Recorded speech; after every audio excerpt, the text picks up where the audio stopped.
O governo português e a União Europeia já saudaram o reconhecimento de Sissoko Embaló como presidente da Guiné-Bissau, um reconhecimento feito pela CEDEAO. Aqui em estúdio tenho Geraldo Martins, ministro da Economia e Finanças do governo de Aristides Gomes, do PAIGC. Pergunto-lhe se este novo passo dado pela CEDEAO pode garantir a estabilidade na Guiné-Bissau e se o plano apresentado, reconhecimento do Presidente, novo governo a 22 de maio, nova Constituição em 6 meses, se é viável na Guiné-Bissau. Bom, em primeiro lugar, é preciso dizer que o alinhamento de princípio da comunidade internacional é natural e é expectável, porque a CEDEAO recebeu mandato da União Africana, ela mesma também recebeu mandato do Conselho de Segurança das Nações Unidas para ajudar a mediar a crise política na Guiné-Bissau e particularmente a crise pós-eleitoral. Agora, não podemos escamotear a verdade. Esta decisão da CEDEAO prestou, infelizmente, um mau serviço à democracia na Guiné-Bissau. Mas estávamos no impasse há muito tempo, não é? É, mas repare que a CEDEAO baseia a sua decisão em 3 argumentos que são argumentos completamente frágeis. O primeiro argumento é de que as eleições foram consideradas livres, justas e transparentes, mas ignora o facto de que a lei prevê e dá direito a qualquer dos candidatos a introduzir um recurso contencioso e o candidato Domingos Simões Pereira decidiu fazê-lo com base em elementos de que dispunha. Certo. Segundo argumento, diz que a Comissão Nacional de Eleições declarou por 3 vezes o candidato Sissoko Embaló como vencedor. A verdade é que, por 3 vezes, a Comissão Nacional de Eleições recusou-se a respeitar a decisão do Supremo Tribunal de Justiça. E finalmente, coloca o Supremo Tribunal de Justiça em pé de igualdade com a Comissão Nacional de Eleições em termos de hierarquia jurídica, quando, na verdade, em matéria de contencioso eleitoral, o Supremo Tribunal de Justiça é que tem a última palavra. Então, e agora?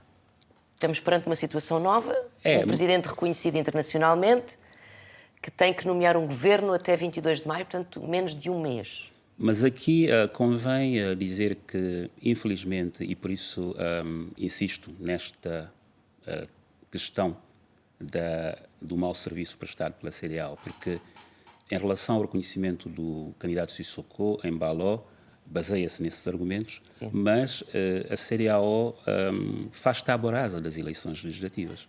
Nós tivemos eleições legislativas em março de 2019, de onde resultou um governo com maioria que apresentou e fez passar no Parlamento o seu programa, e o autoproclamado presidente vem e, contra todas as leis e as normas da Constituição, corre com esse governo com o uso da força. Mas a CEDEAO, ao que tudo indica, refere-se à manutenção desse governo, que está legitimamente eleito nas legislativas de março de 2019. Não é o que a CEDEAO diz. A CEDEAO devia ter dito no comunicado, e era o que se esperava da CEDEAO, que exige a reposição da legalidade constitucional através da reposição do governo de Aristides Gomes. Mas portanto, não está especificamente identificado o chefe do governo. A CEDEAO faz um salto em frente. Ou seja, era mais fácil dizer, há um governo, esse governo é legítimo, saiu de eleições, que toda a comunidade internacional ajudou a organizar, nós próprios a CEDEAO, e este governo que deve manter-se. Mas não é o que a CEDEAO diz. A CEDEAO diz, agora o presidente Sissoko Embaló vai formar um novo governo, tendo em conta os resultados eleitorais. Ignora completamente o governo legítimo. E esta é a grande questão, porque a partir de agora vamos entrar num quid pro quo, que a gente Mas neste momento considera que o PAIGC, Aristides Gomes, tem condições para continuar a governar a Guiné-Bissau? O problema não é ter ou não ter condições, o problema é ter legitimidade. É um governo que saiu das urnas e que resulta das eleições. Concretamente a si, qual é a sua situação nesta altura? É Ministro da Economia e Finanças? Não é? Como é que se identifica? Bom, em que situação é que se encontra? Com esta confusão toda criada pela CEDEAO, ninguém percebe o que é que acontece, porque, naturalmente, uma vez que a CEDEAO, até há 2 dias, antes deste último comunicado, dizia não reconhecer o governo que está em funções, nós presumimos que, não reconhecendo esse governo, o governo legítimo é o governo do Dr. Aristides Gomes. Mas agora vem este comunicado dizer Dentro de um mês deve ser formado um novo governo. A pergunta que nós colocamos é esta: daqui a um mês vai haver um novo governo. Neste preciso momento, qual é o governo que a CDAO reconhece? Eu não sei. Certo, mas acha que esse governo pode sair do Parlamento sem necessitar de eleições? Porque é um prazo extremamente curto. Eu penso que a CDAO já cometeu os erros que cometeu.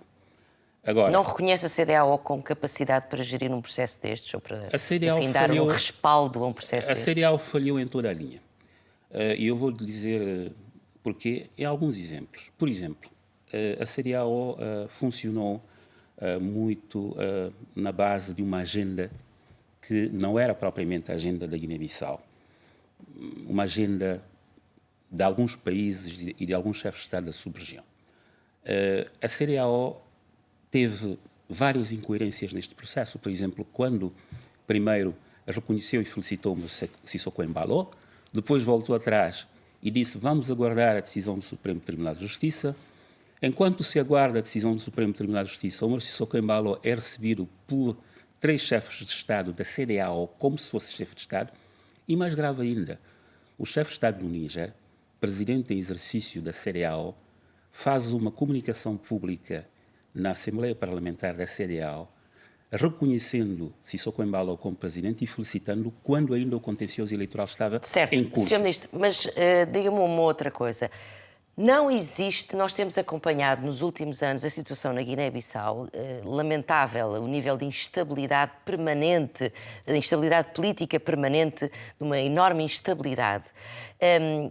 Esta questão de colocar as culpas sempre para o exterior é relativamente fácil. O que eu lhe pergunto é, não existe dentro da Guiné-Bissau boas vontades suficientes para levar o país para a frente, para organizar o país e para levar o país para a frente? É claro que a culpa não pode ser atirada apenas para o exterior. Nunca há só uma parte, não é? Os políticos guineenses têm a sua dose de responsabilidade nesta crónica instabilidade política que o país vive. Eu penso que um dos grandes problemas que nós temos na política guineense é que as pessoas não sabem esperar. E como as pessoas não sabem esperar... Quem é que não sabe esperar? Os políticos não sabem esperar. Quando perdem as eleições, não conseguem ficar na oposição, não conseguem organizar-se e fazer política. Pensam que fazer política é só estar no poder e, por isso, estão sempre a organizar conluios, conspirações, golpes palacianos para derrubar governos legitimamente constituídos. E tem sido este o problema da Guiné-Bissau ao longo de todos estes anos. Agora, temos também que reconhecer que, sendo um país frágil, a Guiné-Bissau precisa do apoio e do acompanhamento da comunidade internacional. Certo.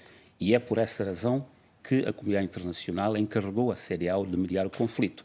Se as coisas falharam, é evidente que a culpa é dos atores internos, mas a CDAO também tem a sua dose de responsabilidade neste processo, pelas incoerências, podia ter gerido a crise de forma... Isso é um olhar parcial, não é? Para aquilo que o mediador, que é reconhecido, não é? Não é reconhecido, não reconhece a CDAO como mediadora deste processo? A CDAO é formalmente o mediador da crise. Ninguém nega isso. Agora, certo. O que nós estamos a dizer é que a gestão da crise, e particularmente a gestão da crise pós-eleitoral, fê-la com uma absoluta incoerência que é espantosa. E dei-lhe já alguns exemplos sobre isso. Se isto vai ajudar a estabilidade da Guiné-Bissau, nós sabemos, só o tempo dirá. Mas eu tenho muito receio... Acredita ou não acredita nisso? Acredita na estabilidade ou não? Nós queremos a estabilidade na Guiné-Bissau. Eu penso que toda a gente quer a estabilidade na Guiné-Bissau. Mas eu receio que não tenhamos condições, neste momento, de poder ter essa estabilidade se o processo não for gerido como deve ser. O que é que deve ser feito? Primeiro, o PAIGC, que é vencedor das eleições legislativas, deve voltar ao poder. Tem condições para apresentar um novo plano de governo até 22 de maio? Com certeza. O PAIGC já tem um governo que apresentou um programa e fez passar o programa no Parlamento. E, portanto, não há aqui nenhuma dúvida em relação à existência de uma maioria do PAIGC. Se não tivesse havido... 47 deputados em 102. Não, estamos a falar de fazer passar... De fazer o programa... acordos parlamentares. Exatamente. O programa passou. Certo. E, portanto, não há necessidade de um teste para ver se o PAIGC tem ou não tem maioria. Tem maioria no Parlamento porque fez passar o seu programa. Que outros apoios é que o PAIGC pode contar nesta altura para fazer esse governo e para passar esse governo no Parlamento? O PAIGC está sempre aberto a negociar com todos os parceiros. Neste momento tem acordos com alguns deputados de outros partidos políticos, mas penso que o PAIGC poderá sempre alargar o âmbito desse acordo a mais partidos políticos que desejem criar condições para a estabilidade política na Guiné-Bissau. Acha que a Constituição deve ser revista e que o prazo de 6 meses é execuível para rever a Constituição na Guiné-Bissau? A questão da revisão da Constituição penso que é uma questão consensual na Guiné-Bissau. É necessária? Parte dos problemas que têm sido colocados na Guiné-Bissau, esta persistente instabilidade política, tem a ver com o facto de a nossa Constituição, infelizmente, ter algumas zonas de sombra que permitem a interpretação das mais variadas. Mas essa revisão da Constituição, do meu ponto de vista, deve ser uma revisão no sentido de clarificar alguns aspectos de modo a que o nosso ordenamento jurídico-constitucional possa ser mais claro. Mas acha que deve passar, por exemplo, do semipresidencialismo para o presidencialismo? Eu, pessoalmente, acho que não. Acha que não? Não é essa a minha posição. A CDAO vem dizer agora que dentro de 6 meses, eu não sei até que ponto isso será possível. Eu penso que é um período muito curto para se poder organizar um referendo para a tal mudança da Constituição. Mas deixa-me dizer-lhe que quando se fala em revisão da Constituição da Guiné-Bissau, as pessoas centram-se mais na questão do sistema de governo. Temos um semipresidencialismo, se calhar é preciso passar para o presidencialismo. Mas não é aqui que reside a questão. A questão não é o sistema de governo. Nós já tivemos diferentes sistemas de governo ao longo da história política da Guiné-Bissau. O problema é o respeito da Constituição. O respeito pela Constituição, Exatamente. certo. O senhor tem sido Ministro da Economia e Finanças. O primeiro-ministro nomeado por Sissoko Embalo Nuna Abiam fez críticas sobre dívidas que tinham ficado no governo, à companhia, nomeadamente à Companhia da Água das Águas e da Eletricidade. Em que situação é que estão os cofres do Estado da Guiné-Bissau? Olha, a primeira observação que eu tenho a fazer em relação a isto é esta. A persistente crise política e institucional na Guiné-Bissau criou uma categoria de agentes que governam sem ganhar eleições. Governam pelo expediente de golpes de Estado, pelo expediente de conspirações, pelo expediente de E o que é que isso provoca nos cofres do Estado? Subversão da ordem constitucional. E é impressionante que eles têm um modo operandi que é o seguinte: de cada vez que entram, acusam os predecessores. Eu fui Ministro das Finanças em 3 governos. Fui Ministro das Finanças com o governo do engenheiro Domingos Simões Pereira, fui Ministro das Finanças no governo do engenheiro Carlos Correia e agora fui Ministro das Finanças no governo do Dr. Aristides Gomes. Ninguém nunca me ouviu acusar um dos meus predecessores. O Estado é continuidade e eu acho que não se faz. Mas esta gente, especialista em governar sem ganhar eleições, certo, é a especialidade mas como é que deles. estão as finanças? Estão bem, estão mal? Houve, enfim, em relação aos ataques que lhe fazem em relação às dívidas das companhias da água e eletricidade? Não, são faits divers. Primeiro ponto, falaram muito em relação aos salários. O que é preciso dizer é que desde maio de 2018 até fevereiro de 2020, ou seja, no período dos governos do PAIGC, nos últimos anos, todos os salários foram pagos.